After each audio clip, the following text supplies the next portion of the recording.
अगर फायदा पार्टी को पहुंचा है तो उसके लिए आप पार्टी का जिक्र क्यों नहीं करते? आपने पार्टी को आरोपी क्यों नहीं बनाया? एक बहुत ही जेन्युइन सवाल सुप्रीम कोर्ट की ओर से, सर्वोच्च अदालत की ओर से आया है। अब इस सवाल का जवाब जांच एजेंसियां क्या देती हैं ये तो भविष्य की गर्त में है, लेकिन वर्तमान इसी ओर इंगित कर रहा है कि संजय सिंह की जो मुश्किलें हैं वो फिलहाल बढ़ती हुई नजर आ रही हैं। मेरे सहयोगी राहुल मिश्रा लगातार जुड़े हुए हैं। राहुल, जी दिल्ली एनसीआर हरियाणा एक्सक्लूसिव तस्वीरें दिखा रहा है अपने दर्शकों को, जहां पर संजय सिंह गिरफ्तारी के बाद पहली बार पेशी के लिए पहुंचे हैं। इसी बीच जैसा कि मैं पहले भी राजू से जिक्र कर रहा था कि ये सारा ऐसा लग रहा है जैसे पहले भी हो चुका है। मनीष सिसोदिया एक बार पेश हुए, दो बार पेश हुए, 2-3 सुनवाई हुई तो लग रहा था कि अब मुसीबत कम होगी, अब आफत कम होगी, लेकिन महीनों बीत गए, उनकी मुसीबतें कम नहीं हुई। क्या संजय सिंह के साथ भी आने वाले भविष्य में ऐसा ही कुछ होने वाला है? हार्दिक, देखिए, तथ्यों के आधार पर ही कोई भी किसी के ऊपर भी प्रोसिक्यूशन होता है या किसी को भी कस्टडी में रखा जाता है, तो अब ये देखना होगा, क्योंकि ये समय के गर्त में ही है कि आखिर में किस तरीके की संलिप्तता इनकी है। और ये तमाम जो सवाल हैं कि who, what, when, where, why and how का बात किया जाता है, तो कौन इसमें शामिल है, कि किसके इशारे पर हुआ, इनकी किस तरीके की यहाँ पर संलिप्तता थी, ये इन्होंने क्या इसमें कार्य किया, इन सभी चीज़ों को यहाँ पर ईडी यदि देखेगी, ईडी अपना जो तथ्य वहाँ पर रखेगी, उसी के आधार पर कहीं आगे जाकर के अब देखना ये होगा कि क्या जो मनीष सिसोदिया अभी इतने दिनों तक उनको रखा गया है और अभी तक उनको जेल में है, तो उसी तरीके से यदि कहा जाए तो अब संजय सिंह का आखिर में आगे क्या होगा, ये चीज़ें हैं। लेकिन एक चीज़ आपको जरूर और इंटरेस्टिंग है, क्योंकि हमें दिखाना जरूरी है कि किस तरीके से छावनी के तौर पे यहाँ पे तब्दील कर दिया गया है। मैं 2-3 चीज़ बताना चाहूँगा। जो ड्रोन कैमरे हैं, ड्रोन कैमरों के जरिए यहाँ पर नजर रखी जा रही है।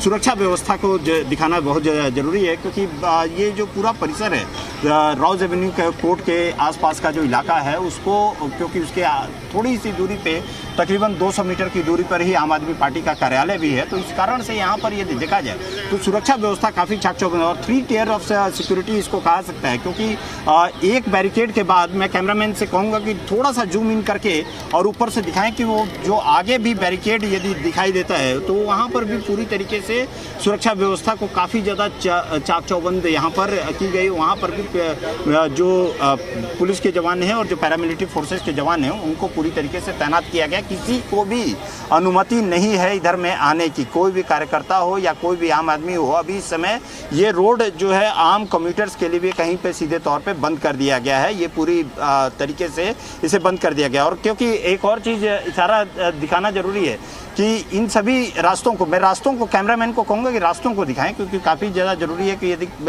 जो हमारे दिल्ली एनसीआर के दर्शक हैं, तो इस समय ऑफिस का भी थोड़ी देर बाद निकलने का टाइमिंग होता है, तो इसमें ये सारे रास्तों को पूरी तरीके से ब्लॉक कर दिया गया है। इधर रॉज एवेन्यू के कोर्ट की तरफ के रास्ते को यदि आप जा रहे हैं तो उन सभी रास्तों को पूरी तरीके से ब्लॉक किया गया है, आम आदमी को के लिए अलाउड नहीं है।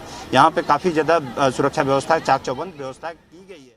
मोदी जी का हारेंगे, मोदी जी चुनाव हार रहे हैं, इसलिए संजय जी आपके आरोप के बारे में क्या लगता है? क्यों है मोदी जी का हारेंगे, मोदी जी चुनाव हार रहे हैं, इसलिए संजय जी आपके आरोप के बारे में क्या लगता है? क्यों है मोदी जी का हारेंगे, मोदी जी चुनाव हार रहे हैं, इसलिए संजय जी आपके आरोप के बारे में क्या लगता है? क्यों है मोदी जी का हारेंगे, मोदी जी चुनाव हार रहे हैं, इसलिए संजय जी आपके आरोप के बारे में क्या लगता है? क्यों है मोदी जी का हारेंगे, मोदी जी चुनाव हार रहे हैं, इसलिए संजय जी आपके आरोप के बारे में क्या लगता है? क्यों? तो चूंकि बहुत हड़बड़ाहट में यहां पर संजय सिंह ने जो बात कही है वो हमको सुनने को मिली, क्योंकि बड़ी सुरक्षा बल के बीच वो जा रहे थे, ऐसे में मीडिया से ज्यादा बातचीत कर भी नहीं सकते, लेकिन उन्होंने अपनी ओर से संदेश साफ कह दिया है कि प्रधानमंत्री नरेंद्र मोदी चुनाव हार रहे हैं और चूंकि वो चुनाव हारने वाले हैं इसीलिए उन्होंने ये कदम उठाया है और उन्हें गिरफ्तार किया है। संजय सिंह की गिरफ्तारी के पीछे चाहे जो भी वजह हो, आम आदमी पार्टी इस बात को लेकर बहुत क्लियर है कि इसके पीछे केवल एक वजह है, प्रधानमंत्री नरेंद्र मोदी को चुनाव हारने का डर है।